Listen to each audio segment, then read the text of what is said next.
మాతాకి కనిపిస్తాడా కొంచెం మన కొరకే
మా హౌసింగ్ బోర్డులో 25 సంవత్సరముల కల్లా ఈరోజు నెరవేరింది.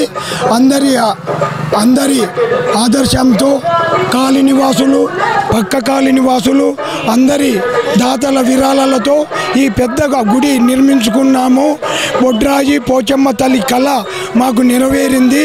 ప్రతి ఒక్కరూ ఈ కాలనీ యందు సహాయ సహకారాలు అందించి మేము ఒక 6 మంది కమిటీ సభ్యులము నిర్మాణానికి ఎలలేక కృషి చేసినాము.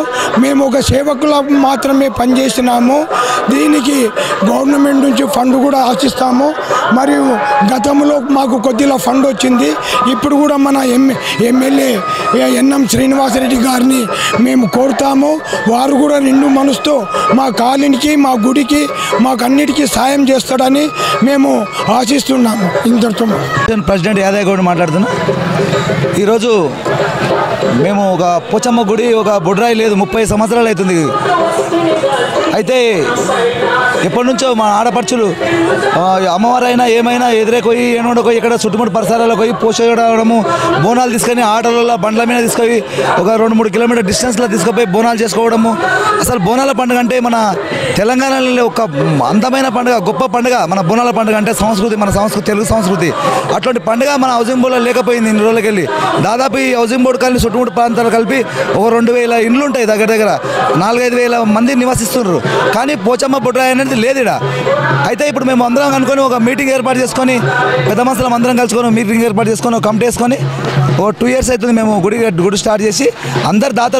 దాతలందరినీ సేకరించి హౌసింగ్ బోర్డు కానీ చుట్టుముట్టు పరిసరాల ప్రాంతాలు కానీ ఎదురేలా కానీ దాతలను వచ్చిన డబ్బులతో సేకరించి అదొక గుడిని, అందమైన గుడిని కట్టడం జరిగింది. ఆ గుడి కట్టడం వలన పబ్లిక్ చాలా జనాలు, ఆడోళ్ళు కానీ మొగళ్ళు కానీ అందరూ చాలా అసలు ఎంత హర్షం వ్యక్తం చేస్తున్నా అంటే అట్లా. మాకు ఇప్పుడు నిన్న శ్రీనివాస్ గౌడ్ రావడం జరిగింది, మాజీ మంత్రి. ఆయన కూడా చాలా హ్యాపీగా ఫీల్ అయ్యాడు. ఇప్పుడు మన ఎన్నమన్న కూడా వస్తున్నాడు. అందరికీ మేము ఈ పార్టీలకు సంబంధం లేకుండా ఈ కార్యక్రమాన్ని చేస్తున్నాము. అన్ని పార్టీలను ఆహ్వానిస్తున్నాము. ఎమ్మెల్యే గారు కూడా ఇప్పుడే వస్తున్నాడు, మాకు ఇన్ఫర్మేషన్ వచ్చింది. కాబట్టి వచ్చిన అందరినీ మేము సన్మానించి పంపిస్తాము.